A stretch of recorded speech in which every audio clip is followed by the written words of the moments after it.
जय हिंद दोस्तों, कैसे हैं आप सभी। उम्मीद है कि आप लोग अच्छे होंगे और 20 के दांत कहानी का एक्सप्लेनेशन पर जो हमने वीडियो बनाया है उसे आप ज़रूर देख लिए होंगे। तब आप इस ऑब्जेक्टिव सेशन को कर रहे हैं तो आपके लिए यह वीडियो बहुत ही इम्पोर्टेंट और बहुत ही रोमांचक होने वाला है दोस्तों। तो बने रहिए वीडियो में अंत तक। यदि आप नहीं देखे हैं तो इस वीडियो के डिस्क्रिप्शन में कहानी एक्सप्लेनेशन का जो लिंक है उसे हमने दे दिया है, तो आप जाकर के पहले उसे देखिए। तो चलिए हम इस सेशन को स्टार्ट करते हैं बिना समय गवाए। तो बने रहिए वीडियो में अंत तक। और यदि आप कहानी को आराम से इत्मीनान से सुने होंगे तो आप देखिए कि कितना ऑब्जेक्टिव क्वेश्चंस आपको आता है और कमेंट बॉक्स में ज़रूर लिखिएगा। तो चलिए दोस्तों स्टार्ट करते हैं पहला प्रश्न से। तो देखिए पहला प्रश्न क्या कहता है कि 20 के दांत कहानी के रचयिता कौन है। तो दोस्तों यहाँ पर ऑप्शन है अमरकांत, नलिन विलोचन शर्मा, यतीन्द्र मिश्र और मैक्स मुलर। ठीक है, तो यहाँ पर क्या हो जाएगा, इसका सही आंसर हो जाएगा दोस्तों 20 के दांत कहानी के रचयिता जो हैं, 20 के दांत कहानी के जो रचयिता है दोस्तों वह हो जाएगा आपको 20 के दांत कहानी का रचयिता नलिन विलोचन शर्मा। ठीक है, तो ऑप्शन नंबर 20 का सही आंसर हो जाएगा नलिन विलोचन शर्मा। तो बढ़ते नेक्स्ट क्वेश्चन की तरफ दोस्तों। अगला प्रश्न क्या कहता है उस पर ध्यान डालते हैं। अगला प्रश्न है दोस्तों कि नलिन विलोचन शर्मा का जन्म कितने ईस्वी में हुआ था। ठीक है, तो ऑप्शन है 1914 ईस्वी, 1915 ईस्वी, 1916 ईस्वी, 1917 ईस्वी। तो दोस्तों नलिन विलोचन शर्मा का जो जन्म हुआ था वह हुआ था 1916 ईस्वी में। ठीक है, 1916 ईस्वी में हुआ था, तो इसको याद रखिए। बढ़ते नेक्स्ट क्वेश्चन की तरफ दोस्तों। अगला प्रश्न कहता है यहाँ पर कि नलिन विलोचन शर्मा का जन्म कहाँ हुआ था। ठीक है, सिमरिया में, बलिया में, उन्नाव में, पटना में। तो दोस्तों नलिन विलोचन शर्मा का जन्म पटना के बदरघाट में हुआ था। तो यहाँ पर ऑप्शन नंबर क्या हो जाएगा दोस्तों, ऑप्शन नंबर यहाँ पर हो जाएगा डी। ठीक है, पटना में हुआ था। ठीक है, नलिन विलोचन शर्मा का जन्म पटना में हुआ था। बढ़ते नेक्स्ट क्वेश्चन की तरफ दोस्तों। अगला प्रश्न क्या कहता है, अगला प्रश्न है दोस्तों 20 के दांत, कहता है 20 के दांत पाठ की विधा क्या है। दोस्तों 20 के दांत पाठ जो है यह क्या है, निबंध है या व्यक्ति चित्र है या कविता है या कहानी है। तो दोस्तों 20 के दांत जो है यह एक कहानी है। ठीक है, तो यहाँ पर ऑप्शन नंबर डी सही आंसर हो जाएगा, 20 का दांत एक कहानी है। बढ़ते नेक्स्ट क्वेश्चन की तरफ दोस्तों। अगला प्रश्न यहाँ पर कहता है गिरधर लाल का बेटा है। दोस्तों यहाँ पर आप देख पा रहे हैं, कहता है गिरधर लाल का बेटा है खोखा, कासू, मदन, आलू। ठीक है, तो यहाँ पर दोस्तों ऑप्शन नंबर क्या हो जाएगा, हमने आपको बताया है कहानी में कि गिरधर लाल का जो बेटा था वो मदन था। ठीक है, तो ऑप्शन नंबर सी में क्या है, मदन दिया हुआ है, तो मदन इसका सही आंसर हो जाएगा। बढ़ते नेक्स्ट क्वेश्चन की तरफ।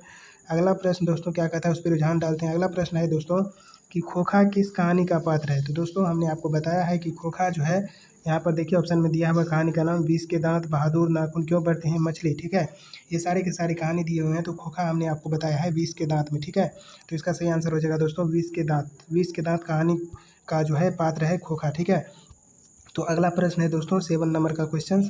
तो देखिए कहता है मदन किसका बेटा है। दोस्तों कहता है मदन किसका बेटा है, तो मदन जो है यह गिरधर लाल का बेटा है, तो ऑप्शन नंबर बी इसका सही आंसर हो जाएगा। ठीक है, गिरधर लाल का। बढ़ते नेक्स्ट क्वेश्चन की तरफ दोस्तों। अगला प्रश्न यहाँ पर कहता है कि सेन साहब की कितनी लड़कियाँ थी। कहता है सेन साहब की कितनी लड़कियाँ थी। तो दोस्तों एक्सप्लेनेशन में आपको बताया है कि सेन साहब की 5 लड़कियाँ थी। यहाँ पर ऑप्शन है 2, 3, 4, 5। तो दोस्तों यहाँ पर सही आंसर हो जाएगा कि सेन साहब की कितनी लड़कियाँ थी, 5 लड़कियाँ थी। ठीक है, बढ़ते नेक्स्ट क्वेश्चन की तरफ। अगला प्रश्न दोस्तों यहाँ पर कहता है कि सीमा, रजनी, आलो, सफालो, आरती। तो देखिए पांचों लड़कियां का नाम दिया हुआ है, सीमा, रजनी, आलो, सफालो, सोफाली और आरती। ठीक है, ये पांचों लड़कियां के नाम है, किनकी बेटियां हैं। कहता है किनकी बेटियां हैं ये पांचों। तो दोस्तों ये जो पांचों है यहाँ पर ऑप्शन दिया है गिरधर लाल, सोफर की, सेन साहब की, पत्रकार महोदय की। तो दोस्तों इसका सही आंसर हो जाएगा सेन साहब की बेटियां हैं। ठीक है, सेन साहब की बेटियां हैं। बढ़ते नेक्स्ट क्वेश्चन की तरफ दोस्तों। अगला प्रश्न यहाँ पर कहता है कि ना उम्मीद, कहता है ना उम्मीद बुढ़ापे की आंखों का तारा है। दोस्तों ना उम्मीद बुढ़ापे की आंखों का तारा कौन है। तो दोस्तों यह जो है यहाँ पर मदन है, खोखा है, रजनी है, सोफाली है। तो दोस्तों यहाँ पर सही आंसर हो जाएगा इसका कि ना उम्मीद बुढ़ापे की आंखों का तारा खोखा है, जो कि हमने आपको एक्सप्लेनेशन में पूरा डिटेल के साथ बताया था। यदि आप नहीं देखे हैं तो उसे जाकर के जरूर देखिए। बढ़ते नेक्स्ट क्वेश्चन की तरफ दोस्तों। अगला प्रश्न क्या कहता है, अगला प्रश्न है किसके अनुसार, कहता है किसके अनुसार सेनों ने सिद्धांतों को बदल लिया था। ठीक है, तो सेनों ने सिद्धांतों को किसके अनुसार बदल लिया था, बेटियों के अनुसार, खोखा के अनुसार, मदन के अनुसार, गिरधर के अनुसार। तो दोस्तों सेनों ने जो सिद्धांत लागू किया था, जो नियम बनाए थे, वो बेटियों पर तो लागू होता था लेकिन खोखा पर लागू नहीं होता था। खोखा के लिए अलग नियम थे। ठीक है, तो ऑप्शन नंबर क्या हो जाएगा, खोखा के अनुसार। खोखा के अनुसार सेन ने अपने सिद्धांत को क्या किया, बदल लिया। बढ़ते नेक्स्ट क्वेश्चन की तरफ दोस्तों। अगला प्रश्न क्या कहता है, अगला प्रश्न है खोखा के दांत किसने तोड़े। कहता है दोस्तों खोखा के दांत किसने तोड़े। दोस्तों यहाँ पर आपको हमने बताया था कि खोखा के जो दांत तोड़े थे वो मदन ने तोड़े थे। ठीक है, तो ऑप्शन नंबर यहाँ पर ये सही आंसर हो जाएगा, मदन ने खोखा के दांत तोड़े थे। बढ़ते हैं नेक्स्ट क्वेश्चन की तरफ दोस्तों। अगला प्रश्न हो जाएगा कि सेन साहब की कार की कीमत, सेन साहब की कार की कीमत कितनी थी। तो यहाँ पर ऑप्शन है 7,500, 8,500, 9,500, 7.5 लाख। ठीक है, तो हमने आपको बताया था कि सेन साहब की जो कार थी वह काले रंग की थी और बिल्कुल नई मॉडल की 7,500 में आई थी। ठीक है, तो 7,500 इसका सही आंसर हो जाएगा। सेन साहब की कार 7,500 की थी, उस समय की बात है। तो देखिए दोस्तों अगला प्रश्न क्या कहता है, उस पर रुझान डालते हैं। अगला प्रश्न है कि सेन साहब, कहता है सेन साहब की आंखों का तारा है। दोस्तों सेन साहब की आंखों का तारा कौन है? तो हमने आपको बताया कि खोखा जो है यह नाउम्मीद बुढ़ापे की आंखों का तारा है, ठीक है। तो जब संतान होने वाला नहीं था, उम्मीद सबका घट गया था दोस्तों, उसमें अपवाद के रूप में ये खोखा जो है जन्म लिया था सेन साहब के यहाँ। तो यहाँ पर क्या हो जाएगा, सेन साहब आंखों का तारा कौन है? तो खोखा है, ठीक है। सेन साहब की आंखों का तारा खोखा है। बढ़ते नेक्स्ट क्वेश्चन की तरफ दोस्तों। अगला प्रश्न है यहाँ पर, मोटर कार को, कहता है मोटर कार को कोई खतरा हो सकता है। तो दोस्तों मोटर कार को कोई खतरा किससे हो सकता है? खोखा से, मदन से, सीमा से, शेफाली से। दोस्तों सीमा और शेफाली उसकी पुत्रियां थी और इससे तो खतरा नहीं हो सकता था। उसके बाद मदन को तो छूने भी नहीं देता था। खतरा हो सकती थी कार को तो खोखा से ही, ठीक है। तो इसका सही आंसर हो जाएगा दोस्तों खोखा से, ठीक है। ऑप्शन नंबर ए सही आंसर हो जाएगा खोखा से। बढ़ते नेक्स्ट क्वेश्चन की तरफ दोस्तों।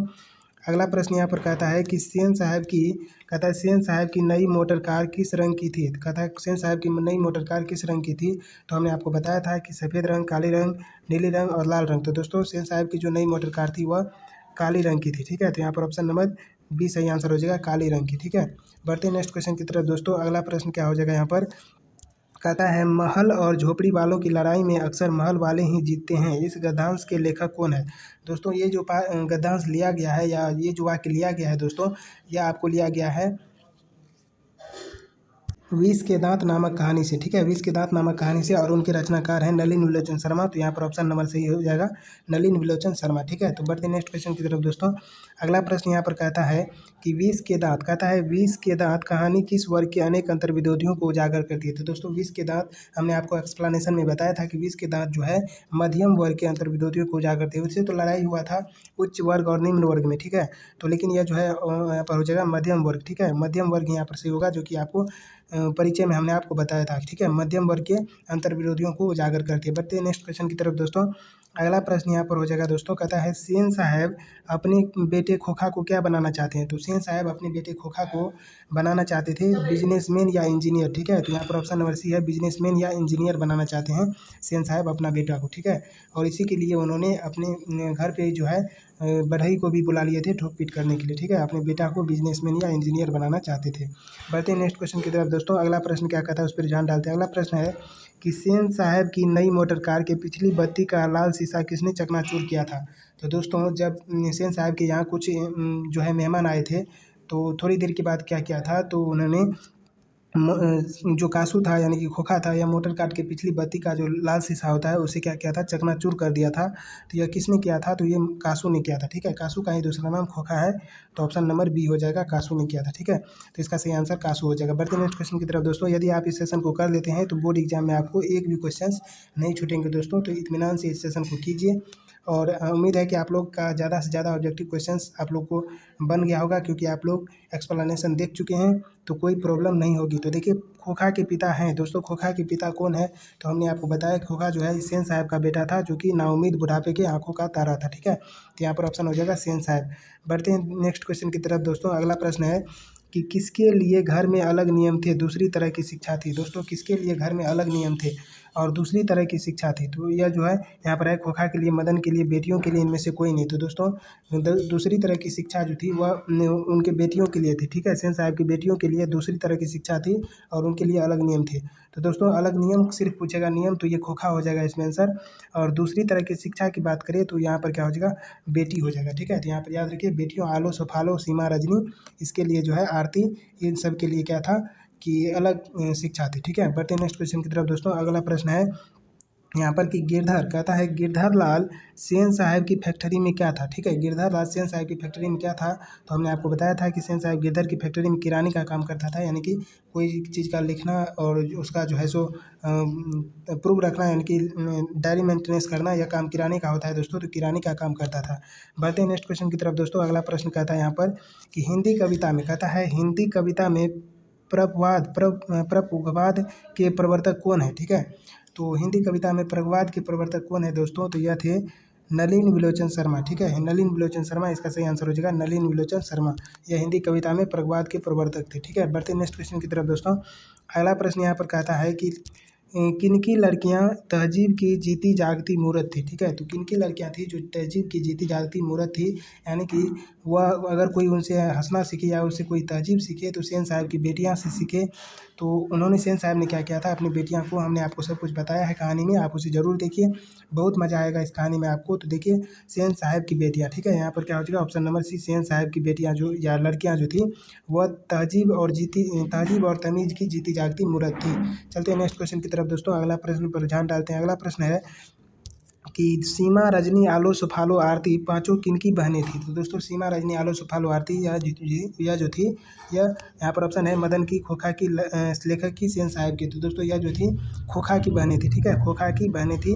तो ऑप्शन नंबर बी इसका सही आंसर हो जाएगा। बढ़ते हैं नेक्स्ट क्वेश्चन की तरफ दोस्तों। अगला प्रश्न क्या कहता है, अगला प्रश्न है कि झोपड़ी वाले और महल वाले की लड़ाई में अक्सर कौन जीतते हैं। तो दोस्तों झोपड़ी वाले और महल वाले की लड़ाई में यहाँ पर दोस्तों क्या है, महल वाले, झोपड़ी वाले कोई नहीं, यहाँ पर सी ऑप्शन छूट गया है जिसमें होगा दोनों। ठीक है, यहाँ पर सी ऑप्शन में होगा दोनों दोस्तों। तो यहाँ पर क्या हो जाएगा, झोपड़ी वाले और महल वाले की लड़ाई में अक्सर महल वाले ही जीतते हैं। ठीक है, लेकिन जब झोपड़ी वाले क्या करता है, महल वाले अपने ही खिलाफ महल वाले की साथ देता है, ठीक है, तब जीतते हैं। तो यहाँ पर क्या हो जाएगा, झोपड़ी वाले और महल वाले की लड़ाई में अक्सर महल वाले जीतते हैं। ठीक है, तो बढ़ते हैं नेक्स्ट क्वेश्चन की तरफ दोस्तों। अगला प्रश्न पर ध्यान डालते हैं। अगला प्रश्न कहता है कि कौन सी कहानी मध्यम वर्ग के अंतर्विरोधियों को उजागर करती है। या फिर से आ गया दोस्तों, तो यह जो है कौन सी कहानी, तो नाखून, यहाँ पर दोस्तों 20 के दांत जो कहानी है, यह मध्यम वर्ग के अंतर्विरोधियों को क्या करती है, उजागर करती है। ठीक है, तो 20 के दांत यहाँ पर सही आंसर हो जाएगा। बढ़ते हैं नेक्स्ट क्वेश्चन की तरफ दोस्तों। अगला प्रश्न क्या कहता है, अगला प्रश्न है कि मध्यम वर्ग के अनेक अंतर्विरोधियों को उजागर करने वाली कहानी है। तो दोस्तों फिर से वही क्वेश्चन आ गया, यहाँ पर क्या हो जाएगा दोस्तों, 20 के दांत। ठीक है, 20 के दांत इसका सही आंसर हो जाएगा। बढ़ते हैं नेक्स्ट क्वेश्चन की तरफ दोस्तों। अगला प्रश्न क्या कहता है 20 के दांत कहानी का प्रमुख पात्र कौन है। तो दोस्तों यदि आपको प्रमुख पात्र पूछेगा 20 के दांत कहानी का प्रमुख पात्र, तो उसमें हो जाएगा खोखा। ठीक है, यदि आपको नायक पूछेगा दोस्तों, नायक, ठीक है, नायक पूछेगा, यदि आपसे नायक पूछा जाता है दोस्तों, तो नायक हो जाएगा मदन। ठीक है, कहानी का नायक मदन होगा। और प्रमुख पात्र की बात करें तो प्रमुख पात्र खोखा हो जाएगा। ठीक है, तो इसको याद रखिए। तो चलते हैं नेक्स्ट क्वेश्चन की तरफ दोस्तों। अगला प्रश्न क्या कहता है, अगला प्रश्न है कि कासू और मदन की लड़ाई के संबंध में लेखक क्या कहता है। दोस्तों कासू और मदन की लड़ाई के संबंध में लेखक क्या कहता है, हड्डी और मांस की लड़ाई, बंगले के पिल्ले और गली के कुत्ते की लड़ाई, उपयुक्त दोनों इनमें से कोई नहीं। तो दोस्तों लेखक जो है मदन और कासू के लड़ाई को क्या कहते हैं, बंगले के पिल्ले। ठीक है, बंगले के पिल्ले और गली के कुत्ते की लड़ाई कहते हैं। ठीक है, तो इसको याद रखिए, बहुत ही इंपॉर्टेंट क्वेश्चन है ये, बोर्ड एग्जाम में बार बार पूछे जाते हैं। तो देखिए अगला प्रश्न पर चलते हैं दोस्तों। अगला प्रश्न क्या कहता है, अगला प्रश्न है कि खोखा के दांत तोड़ने के बाद गिरधर लाल मदन को क्या करता है। खोखा के दांत तोड़ने के बाद गिरधर लाल जो है यह मदन को क्या करता है, गुस्सा करता है, पिटाई करता है, लपक कर मदन को हाथों में उठा लेता है, घर से भाग जाता है। दोस्तों एक बात याद रखिए कि जब मदन गाड़ी छूने का प्रयास कर रहा था, तो उस समय जो ड्राइवर को धकला था या ड्राइवर ने मदन को धकला था, तो उस समय उसकी बहुत पिटाई की गई थी घर पर। ठीक है, लेकिन जब उन्होंने सेन साहब के बेटे यानी कि खोखा के 2 दांत तोड़ दिए थे, तो उसके पिता, मदन के पिता ने लपक कर मदन को हाथों से उठा लिया था और सीने से लगा लिया था और बोला वाह बेटा वाह। ठीक है, तो ये सब बातें कहा था उसे। ठीक है, उसकी हौसला को बढ़ाया था। तो ये बात यहाँ पर है, जब लपक कर मदन को हाथों से उठा लेता है। ठीक है, तो बढ़ते नेक्स्ट क्वेश्चन की तरफ दोस्तों। अगला प्रश्न, सेन साहब के दूर के रिश्तेदार थे। तो दोस्तों सेन साहब के दूर के रिश्तेदार गिरधर लाल तो किराने का काम करते थे फैक्ट्री में, और सोफर ये तो ड्राइवर थे, ये भी नहीं हो सकते। मुखर्जी साहब ये भी दोस्तों नहीं हो सकते। यहाँ पर अखबार वनीस यानी कि जो पत्रकार महोदय थे, यह दूर के रिश्तेदार आते थे सेन साहब के।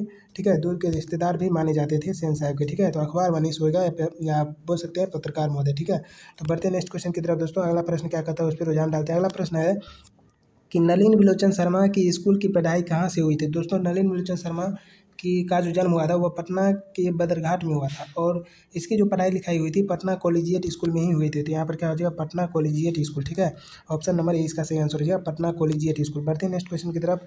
अगला प्रश्न है दोस्तों कि नलिन विलोचन शर्मा प्रधानाध्यापक रहे। दोस्तों कहता है नलिन विलोचन शर्मा प्रधानाध्यापक या प्राध्यापक कहाँ के रहे, हरप्रसाद दास जैन कॉलेज आरा के, रांची विश्वविद्यालय के, पटना विश्वविद्यालय के। तो दोस्तों इन सभी विश्वविद्यालय के जो है सो कॉलेज के यहाँ पर ये प्रधानाध्यापक रह चुके हैं। तो यहाँ पर क्या हो जाएगा, उपयुक्त सभी। ठीक है, उपयुक्त सभी इसका सही आंसर हो जाएगा कि इन सभी कॉलेज और विश्वविद्यालय के प्रधानाध्यापक रहे। ठीक है, बढ़ते हैं नेक्स्ट क्वेश्चन की तरफ दोस्तों। अगला प्रश्न क्या कहता है उस पर ध्यान डालते हैं। अगला प्रश्न है कि काली चमकती हुई स्ट्रीमर इंड नई मोटर कार थी। तो दोस्तों किसकी जो है काली चमकती हुई स्ट्रीमर, मानो कि उसमें चेहरा देख लीजिए अपना, इस तरह से काली चमकती हुई कार किसकी थी? इंजीनियर साहब की थी, अखबार वनिश की थी, पत्रकार महोदय की थी या सेन साहब की थी? तो दोस्तों वह जो कार थी वह किसकी थी? सेन साहब की थी, तो इसको याद रखिए। बढ़ते हैं नेक्स्ट क्वेश्चन की तरफ दोस्तों। अगला प्रश्न क्या है?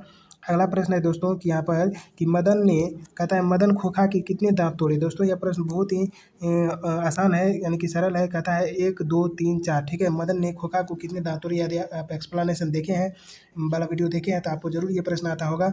उम्मीद है कि आप कमेंट करके बताएंगे कि कितने दांत तोड़े थे। तो चलिए इसका जवाब आप कमेंट में लिखिएगा। चलिए नेक्स्ट क्वेश्चन की तरफ बढ़ते हैं दोस्तों। अगला प्रश्न है यहाँ पर कि विष के दांत कहानी में, कहता है विष के दांत कहानी में मोटर कार किसकी थी? कहता है विष के दांत कहानी में जो है मोटर कार किसकी थी? गिरधर की थी, सेन साहब की थी, मदन की थी या सोफर की थी? तो दोस्तों वह जो कार थी वह सेन साहब की थी। तो हमने आपको पीछे भी बताया क्वेश्चन कि सेन साहब की कार थी, ठीक है।